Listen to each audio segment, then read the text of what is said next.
You're listening to the Shipyard Cat Podcast, the unofficial SAFC podcast for fans everywhere. Hello and welcome back to another episode of the pod. I'm your host tonight, Kev, and I'm joined by Adam, as Robin's away experiencing the sunnier climes of Madrid. Apparently you do see Mackems in Madrid. Adam, how you doing, mate? I'm not too bad, matey. I'm not too bad, but I'm going to do a Robin. I'm going to correct you. He's in Milan. Milan, Madrid. Basically, he's in Europe somewhere, Exactly. and it's sunny. And he'll probably be repping someone on top in those grounds. Exactly. But no, I mean, here we are, reviewing Leeds. I mean, let's be honest. Obviously, it wasn't the most exciting of games. If you believe every YouTuber, vlogger, blogger, Twitter, a few other expletives for Leeds, apparently we did nothing but spend our time on the floor. Yeah. I mean, I've made my feelings known. I think we just out-Leedsed Leeds. Yeah. And they didn't like it. I mean, what was your take on the game? No, I'm in a massive agreement with you there, because if you think about it, when Leeds came to our place, what did they do? Spend majority of the time on the floor, trying to play the dark arts, and that's essentially how they got their goal. Yeah. That's the thing for me, and I don't think that was Regis's original tactic. Go out there and just effectively try and throw yourself to the ground, because it's not.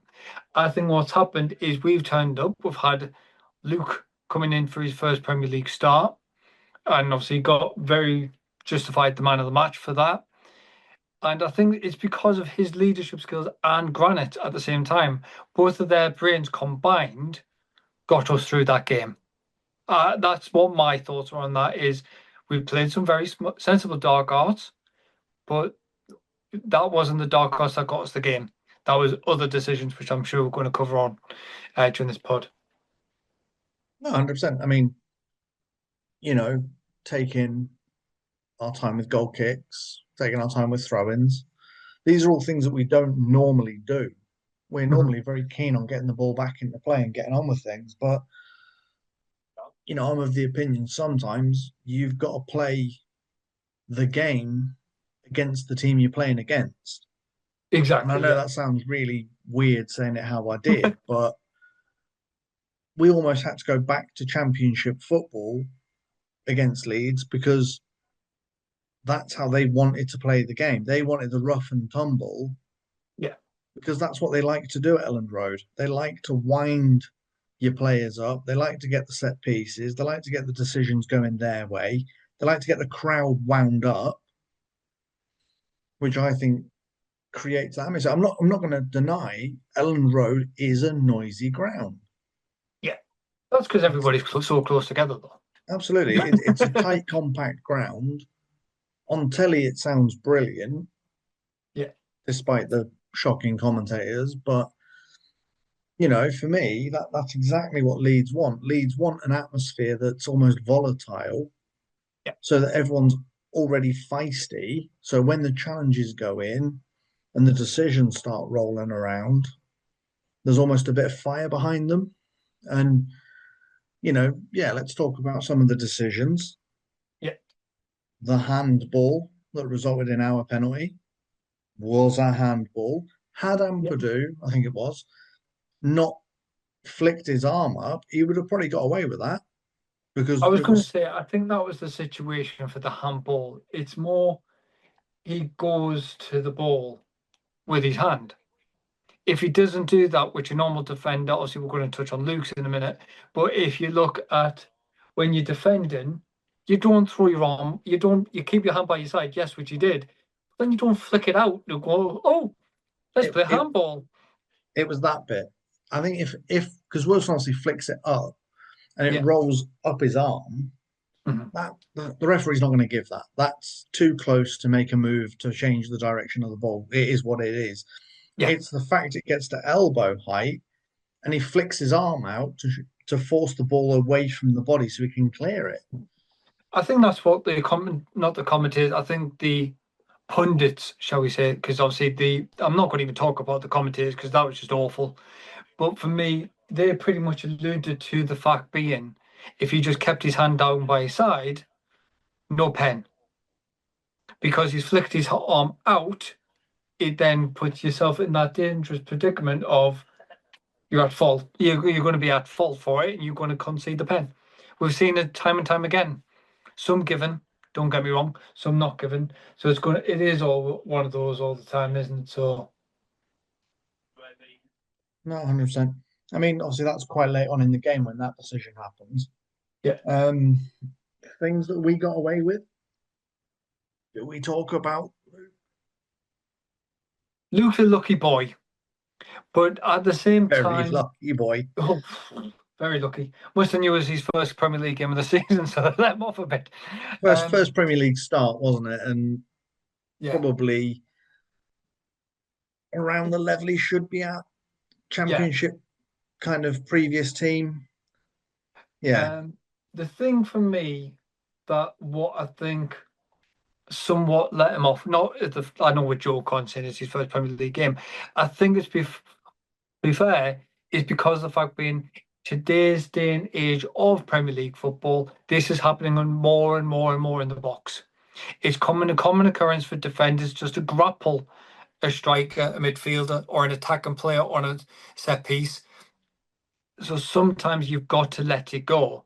Don't get me wrong, in Luke's instance, that should have been a red card potentially and a penalty. That's been honestly and truthful to the lad. That is the case. yeah. I But think red we've got might to have been let him off. harsh. I think yellow, but they might have looked at like violent conduct. But Exactly, yeah. look, VAR didn't even consider But it an more island. than, yeah, they just considered it kind of normal contact, Yeah, which I suppose in the grand scheme of the wording was Enzo Lafay last week. exactly. I think that's where to coin Robin, things works themselves out in the end. So some decisions, as in Enzo should have had the pen. This week they should have had the pen, nothing given. So in a way, Enzo's pen to their pen decision is equaled itself out. Obviously, it's not nice what you want. You don't want to see that. You want to see the game played properly and decisions going correctly. Um, like for me earlier in the game as well, Ampadu going in very heavy in tackles and getting away with it. And then the complaint that thing was first couple of minutes, elbow went down within what is it, 7 minutes or something, and like, oh, he's wasting time. Yes, don't get me wrong, he probably was wasting time because the amount of pressure they were putting on, so he needed a bit of advice and a bit of communication. But for his debut, I don't think the lad put a foot wrong to me. Yeah, I think he was a little bit shaky to start with, Yeah, but that is understandable when you think this is his first game in anger, so to speak, first yeah. game under pressure. Hmm. But I thought he handled himself really well. I thought he did well in terms of sort of once he settles his nerves, his Yeah, distribution was good, his ball claiming was good. Um, Obviously their goal that was disallowed for the yeah. offside. I mean, it was tight, For but me, my opinion on that, yes, offside. I'm never going to deny that. I'll agree with you and Robin till the cows come home on that one. For me, one of those things. He was somewhat blocked off as well. If you watch it back, if you want to play that kind of, if Leeds want to play that kind of horrificness about it, we've got to look at it on the other side of it being, okay, you want to play that card, but you blocked the keeper off. So by right, if the referee wanted to, he could have stopped the game when you fouled the keeper. yeah, it's always going to be difficult, isn't it? I mean, you can do the whole shoulda, woulda, coulda, I suppose, but Exactly. yeah, Yeah. the way I look at it is at least the end result was the right result. Yes, That makes 100%. sense. We haven't beaten Leeds at Elland Road and all the hoodoos and all the myths and legends. They don't lose under the lights and all Mhm. this. I'm just glad we got there in the end and we managed Yeah, to stick it out because there were moments in the game where it did look like Leeds could get well back into it. The sort of the pressure, like you said, was on. They they were relentless. I'm not going to deny they were all over us like a rash. yeah. But in the same vein, it's all well and good having XG of 2 and all the other stats that go on in the background. What matters is how many balls go in the back of the net correctly. And that's It, what it was. I mean, 70% possession, yeah. but a lot of it was wasted possession, if that makes sense. They spent a lot of time passing the ball around, trying to draw us out, and we weren't playing the game. And tactically, I think Regis got it right. Yeah. That's the thing for me. I think he knew what was the plan, and the lads knew the plan inside out, shall we say, and stuck to it. Nobody looked out of place. I have seen obviously reports saying obviously Wilson wasn't happy, he didn't want to track and stuff like that. But in the grand scheme of things, yes, he hasn't been playing much, and yes, he probably is a bit upset.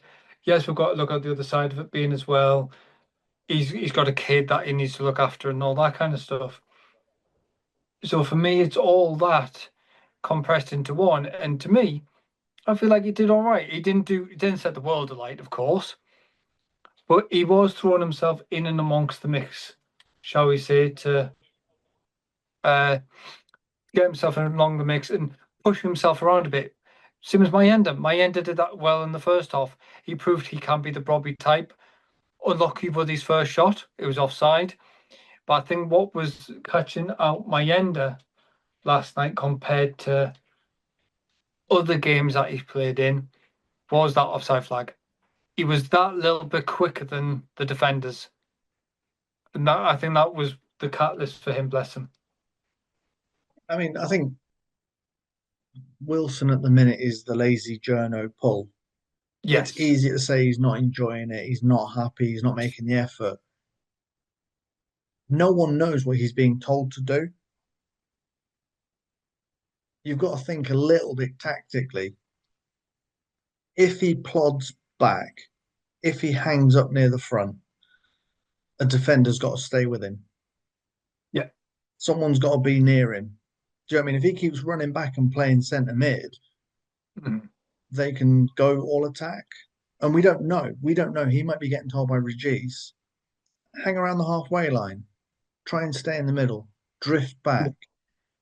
But everyone keeps sort of saying, he can't be bothered. Oh, he's not motivated. If you look at his celebrations when we scored and at the end of the game, you Yeah. cannot honestly tell me that is a player who doesn't care. Well, exactly. Yeah. That was the thing for me, is that was just prime example. And I think the club have listened to social media. They've seen social media to see what's going on. They've seen the journalist reports. And I think that's why they've got managed to get that picture when they did. And that, to me, that picture's priceless. Um, I don't know if you want to touch on it, but one of the things I do really like is something the club has put on their socials. I think it was yesterday, regarding a Sunderland fan ringing Absolute Radio in Leeds and asking for that phenomenal song, but pretending it's for a person called Elland Road. I'm not going to lie, that is a certain housery at its finest, and I'm all for that. If that's what it takes to wind up a team, to which I believe on social media, they did have a meltdown after that as well. So Yeah, I mean, well played. I think that's from years ago. I think Yeah, it's just it gets brought back up when this happens. yeah, Um, Obviously, we could talk all night long about the Leeds game. yeah, For me, things that I found huge, just absolutely hilarious. Letting off a flare for their offside goal, yeah, giving it the big I am when they scored. Who are you? And all the rest of it. Yeah, And then when we obviously scored the goal that was obviously the pen, we then gave it back, yeah. and they didn't like it. Hmm. Things I would love to have got Robin's take on was how on earth Daniel Farker was on the touchline despite being sent off in the previous game, and then apparently it's because they have to send a letter that he can Yes. appeal. So Like, that's what Rodman said to us in the chat, wasn't it? That they have to send a letter in the post, and depending on how long it takes to get in the post, is when that suspension takes place. have That's you where had my any? Are you aware that Royal Mail is currently knackered and my second thing, class post is taking about 12 weeks? yeah, exactly.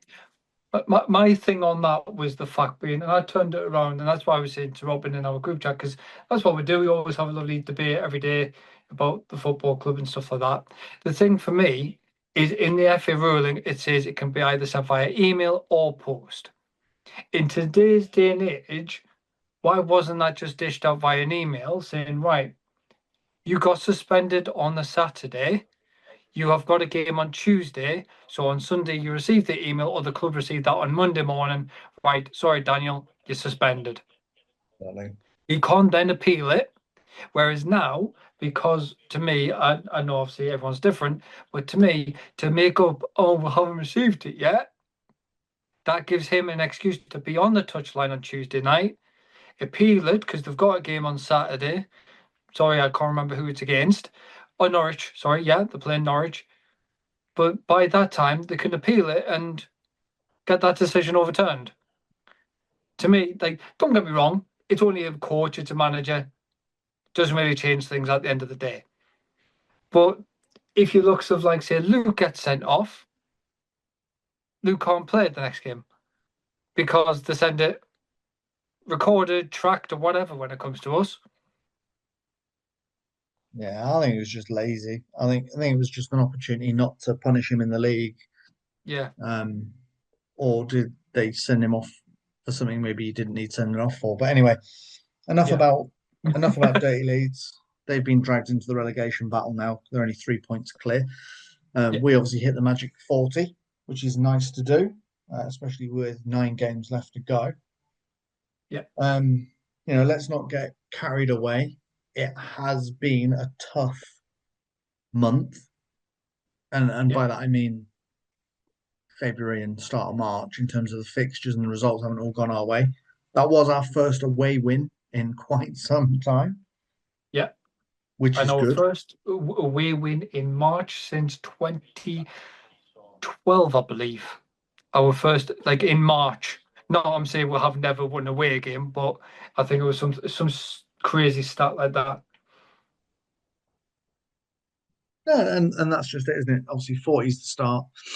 I Yeah. loved Regis's post match where they asked Mhm. him, "Oh, what's next?" and he said 43 points. Yeah. Fair play. You got to give him credit for just keeping his head. He could have easily said, "Oh, 50," but yeah, we played game by game.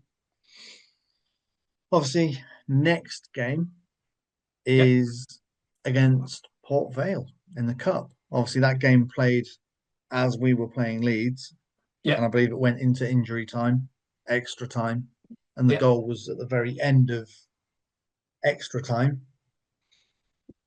Um, I don't really know how to preview Port Vale because I'm not gonna lie, I haven't watched them.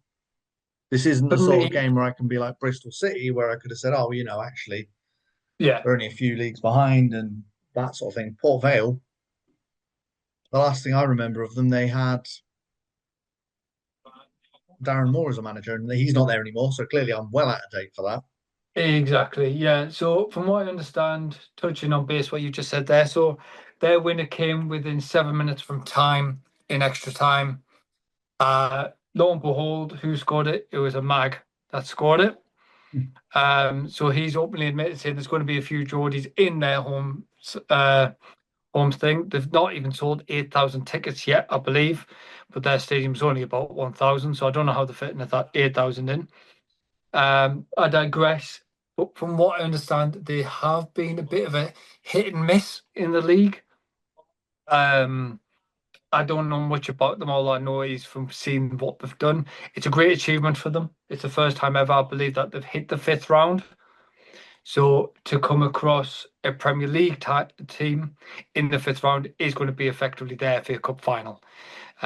Likewise, obviously, what we're seeing the rest of the FA Cup on that weekend, like of Mansfield versus Arsenal, that's going to be a huge game for Mansfield. Touch wood, Mansfield win that one. It's at their place, so you never know. Things happen. But as you say, it's hard to say the danger men for Port Vale because we don't know them. We haven't. We're in the Premier League now. Like it sounds horrible, but it's what you do when you're in the Premier, isn't it? You don't really think about those below you anymore. That is as horrible as it sounds. No, I was going to say it's not horrible to say it that way, but it's true, isn't it? You might, if there's no Premier League games on, you might consider watching a lower league fixture for a bit of Mm. entertainment. A bit of football if you fancy just watching a bit of football. But yeah, it's one of those sort of things where yeah, you wouldn't actively think, oh, I know, I'll watch Port Vale tonight. If you're a Sunderland, Liverpool, Arsenal fan, Yeah, that's not your go-to. It's like Arsenal, they're not going to think, oh, I know, I'll watch Ipswich today. They're not going to watch a league exactly. below potentially unless there's nothing else to watch, and you think, yeah, I'll watch some other football. Mhm. It's got to be with rugby. There could be no sport on in the world. I still wouldn't turn the rugby on. It doesn't interest me. And that's probably how some fans feel about lower league football. But we can't Yeah, forget, sometimes that's where the journey begins. Every team started down there somewhere. yeah, exactly. Um, and that's one thing I would say with Port Vale on Sunday is they're probably not to be underestimated. They're leagues below, Hmm. but for them, it's that whole let's try and scalp a Premier League team. Exactly. And that's the thing we have to be mindful of and be very careful of because the fact being teams like this, you do underestimate them. I'll touch back on Mansfield again. Burnley underestimated them, got beaten. Uh, Palace underestimated them, got beat. This is what you can't afford. Yes, we're a Premier League team. Yes, we're now safe and hosed. But surely this is the game where Regis goes, I'm going to field as strong as the squad as I can to put them to the sword, get it over and done with. Because we don't have Trey Hume because of suspension. He got his two yellow. He got his. I believe he Yellow card got top ups. two yellow card top up. Sorry, and same likewise for Siddiqui. Siddiqui is exactly the same. He has got top ups as well. So we're out with two integral first team players. Don't get me wrong. I still think we've got enough within the ranks to feel safe and feel comfortable. It's nothing too concerning. I just think, as I said before, there this is a game where we need to go out and say, right, you might be Port Vale, but we're Sunderland Football Club. This is the top one of it. We are here to win and proceed on to the sixth round. And that's probably the way the lads need to look at it. Yeah, Do not underestimate your opponent, but also go and get yourselves into the next round. yeah, You know, in terms of the league position, there's a lot of work to do if we were to try and get a European spot. yeah, By that, I mean you've probably got to string together sort of 3 or 4 wins and have the results around you go your way. yeah. From what I understand, Um, I looked at it this evening after the Spurs game. I think it's 6 points. I think separating from where we are to the dizzy heights of European places, but depends on as well those in around us qualifying for their certain retrospective cups and Champions League positions. So, like, of we look at like say Arsenal, they're on course. I think if they go through to the next round of the round after, I believe that's automatically one European place. Granted, then you've got look in there. You still got Spurs within Europe. You've got the visitors still, of course, up there as well. You've got City. You've got all these teams in Europe, and you've still got like, so I think, and then Europe. I think you've still got Forest, if I'm right. Yeah, And then in the Europa, what's it called again? The other, you've got the Conference League and the that's Europa. the one, the conference one, yeah, which Palace are in, and Palace are doing well in that. So you've got to look at, there's a possibility there's going to be places for possibly max minimum seventh place. And if you can push on and do well for that, there's no reason why we shouldn't be able to do that and get ourselves up there. Right, exactly. So obviously the other side of it is cup run. Yeah. If you win the FA Cup, that also gives you a massive opportunity for the silverware. And I Mhm. think at the moment, the way the club will probably be thinking is let's finish now the season as strong as we can, because as soon as that transfer window opens, there is probably going to be some offers coming in for some players that we want to keep. Yeah. And we'll talk about that when that kind of time starts. Let's not worry ourselves yet. You know, Roof's being a prime example. There's talks of the likes of Liverpool. I was going to say Spurs, but maybe not looking at him, and stuff like that. Um, so yeah, you're going to want to finish the season as strong as you can, so Yeah. that when the window opens, you can turn around to players and say, "Come and join this journey. Yeah. We finished here this season with you involved. We want to finish here. We want to do this next." Because a lot of players that would probably have turned their noses up at us previously, having seen us play with the likes of Xhaka in the squad, are Yeah. now probably thinking, "Oh, I should have said yes." For me, I think that's how Angulo signed. Not just the fact being Jacques is there. I'm thinking for the fact being they've turned on and went, right, look where we are currently. Because when he came in, I think we were eighth or ninth. We're not too, obviously, we're 10th now, so we're not too distant away. But I think that's similar to what they've turned on and said to him. Come in, show us your skills, show us what you've got, and help us proceed on to where we want to be. Whether that be progress in the FA Cup, don't get me wrong, if we do get through on Sunday unscathed, because obviously that's going to be the other thing. They'll go up to Port Vale, yes, they're going to be tired, but they're going to be physical still. And I just hope for us that extra time has worn them out a little bit. And the fact being we then show why we are the Premier League team. That's the top and bottom of it. I want us to do that. Um, but I think, like, as you mentioned, obviously summer window coming up, it's going to be a hard one. We don't want to go into it too much in depth just yet. But I think at the same time, we may lose some possible fan favourites, possibly. We then create some new fan favourites. It seems to be the ethos of the club at the minute. Recruit well, sell on. Reminds you of Brighton doing it. Look at João Pedro, for an example. Came in as a steal, should I say, to Brighton at the time when he did. Set the world alight for Brighton. And then he's now at Chelsea, and look how much he's worth now. It's insane. So it's sustainable, but can we do it more and more often now? That's the big thing. So come on, let's predict Port Vale. What are you thinking? If we play a full strength squad, I'm hoping for a battering. And I mean that in the nicest possible way to them. I'm thinking possibly extending it to a 5-0. Okay. I know Robin said 4-0, Yeah. but Robin's away. He doesn't count. Do we think that just because of the difference in levels, the Premier League element of us versus the lower leagues of Port Vale, or do we just think sort of I that's what think, we deserve? yeah, so I think it's one the leagues apart. Don't get me wrong, I definitely think it's one that.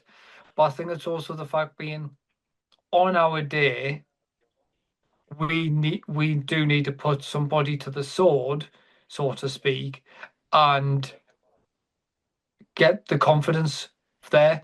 The confidence came straight. You could see the levels of confidence spiked from Bournemouth's draw to Leeds, where like you had 2 to 3 men pressing one player, and then I don't think we'll do as heavy pressing against Port Vale, but I do see us having more possession. I do see us attacking the ball a bit more in the final thirds and things like that. And I think this will be the game where it'll be Wilson, go out, bang in a couple, get your confidence back up, and then on you go. So I do think Wilson will start this game. I mean, that's not a bad shout in terms of sort of who to put in what position. Yeah. I personally, I'm staying a bit more reserved. I think this is going to be something like a 2-0. Um, I think Port Vale will defend for their lives because I think they aren't going to want humiliation. I suppose it's the wrong word. That feels harsh, but I don't think they're Yeah, going to want. they'll want to be able to protect themselves from being the bully boys of the FA Cup, so to speak. No, absolutely, and I think that's part of it for me. Is I think they want to come at the other end of this and go, "Oh, we did all right against Sunderland, even if they Mhm. lose." And again, it's an away game, and I think Yeah, sometimes you have to take away who you're playing, but take into account it's an away fixture, and that means it's their home crowd, at their atmosphere, their fans will be on our backs.